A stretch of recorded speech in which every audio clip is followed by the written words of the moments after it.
محترم ناظرین، السلام علیکم ورحمۃ اللہ وبرکاتہ۔ عبادتوں کا تحفہ غلاف محبتوں کے ساتھ نبی کریم صلی اللہ علیہ وسلم ایک مرتبہ یہ دیکھے کہ حضرت عائشہ صدیقہ رضی اللہ تعالی عنہ بیٹھی درہم دھو رہی تھی۔ اللہ کے نبی صلی اللہ علیہ وسلم بہت حیران ہوئے اور پریشان ہو کر پوچھا، اے عائشہ صدیقہ رضی اللہ تعالیٰ عنہ، آپ یہ کیا کر رہی ہو؟ تو انہوں نے کہا، لبیک یا رسول اللہ صلی اللہ علیہ وسلم، میں درہم دھو رہی ہوں۔ تو اللہ کے نبی صلی اللہ علیہ وسلم نے کہا کہ درہم آپ دھو رہی، یہ تو میں دیکھ رہا ہوں، لیکن کیوں دھو رہی ہیں؟ تو حضرت عائشہ صدیقہ رضی اللہ تعالیٰ عنہ بتاتی ہیں کہ میں درہم اس لیے دھو رہی ہوں کیونکہ میں نے آپ کی زبان مبارک سے یہ بات سنی کہ آپ نے فرمایا کہ جب آدمی پیسہ صدقہ کرتا ہے تو صدقہ کرنے والے آدمی کا پیسہ جس کو وہ دیتا ہے، ساحل کو، غریب کو، کسی کو بھی، تو وہ پیسہ اس کے ہاتھ میں پہنچنے سے پہلے اللہ تعالیٰ کے ہاتھ میں پہنچتا ہے۔ تو میرا دل یہ گوارا نہیں کرتا کہ میں پیسہ یوں ہی دے دوں، میں یہ چاہتی ہوں کہ یہ پیسہ پاک صاف ہو کر میرے آقا کے ہاتھ میں پہنچے۔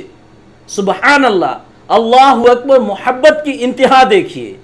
کہ محبت کیسی محبت ہے کہ ایسی محبت کہ ہم یہ جو پیسہ صدقہ کر رہے ہیں وہ پیسے کو اس لیے دھوکے دے رہے ہیں کہ میں نے سنا ہے، وہ فرماتی ہے کہ میں نے آپ کی زبان مبارک سے سنا ہے کہ جب پیسہ کوئی صدقہ کرتا ہے تو وہ ساحل کے ہاتھ میں پہنچنے سے پہلے آقا کے ہاتھ میں پہنچ جاتا ہے۔ تو میں اس لیے دھو رہی ہوں کہ پاک صاف پیسہ ہمارے آقا کے ہاتھ میں پہنچے۔ محترم سامعین، بات پہ غور کرنے کی ضرورت ہے کہ ہم بھی دنیا میں دیکھتے ہیں کہ ایک عاشق اپنے محبوبہ کو جب کوئی گفٹ دیتا ہے تو دیکھیے گا ایک بسکٹ بھی دیتا ہے تو اس کو گفٹ میں، اس کا جو گفٹ آتا ہے اس میں لپیٹ کر کے اور بڑے خوبصورت انداز میں، پھلوں کو اگر گفٹ کرتا ہے تو اس کو بھی بڑے خوبصورت انداز میں اس کو بہترین گفٹ والے پیکٹ میں پیک کر کے دیتا ہے۔ آج ہمارا یہ حال ہے کہ ہم جب مسجد میں جاتے ہیں تو ہمارے سر پہ ٹوپی بھی نہیں ہوتی اور مسجد کی وہ ٹوپی استعمال کرتے ہیں جو پلاسٹک کی ٹوپی ہے۔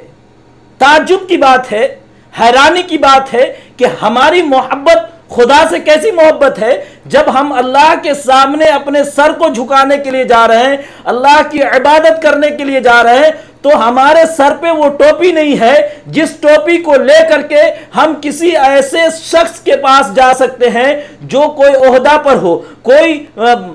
بڑا آدمی ہو، عہدے دار آدمی ہو۔ ہم ایسے امیر و کبیر آدمی کے سامنے کیا یہ ٹوپی پہن کر، جو پلاسٹک کی ٹوپی میں پہن کر نماز پڑھ رہا ہوں، وہ ٹوپی پہن کر کسی بڑے آدمی کے پاس نہیں جا سکتے؟ لیکن یہ آدمی کے قسمت پر اور اس کی عقل پر رونا آتا ہے کہ وہ کسی امیر آدمی کے پاس وہ ٹوپی پہن کر نہیں جا سکتا، لیکن جو پوری کائنات کا مالک ہے، جو پوری کائنات کو پیدا کرنے والا ہے، جس نے کہا وَمَا خَلَقْتُ الْجِنَّ وَالْإِنسَ إِلَّا لِيَعْبُدُونَ، کہ ہم نے تم کو اپنی عبادت کے لیے پیدا کیا ہے اور اس کی عبادت ہم اس طرح کر رہے ہیں جیسے ایک پھٹیچر اور بھنگی ہے، جس کو ایک ٹوپی پہننے کا سلیقہ نہیں ہے، جس کو ایک کپڑا پہننے کا سلیقہ نہیں ہے۔ ہم اپنے دل پر ہاتھ رکھ کر سوچیں کہ کیا یہ ٹوپی پہن کر، کیا یہ کپڑا پہن کر ہم کسی امیر کبیر آدمی کے ساتھ سامنے جا سکتے ہیں؟ کیا کسی ایسے شخص کے سامنے جا سکتے ہیں جو ایم ایل اے ہو، ایم پی ہو یا کچھ اور عہدے پر ہو؟ بڑی حیرانی کی بات ہے۔ اللہ تعالی ہم سب کو اللہ سے خالص محبت کرنے کی توفیق عطا فرمائے۔ السلام علیکم ورحمۃ اللہ وبرکاتہ۔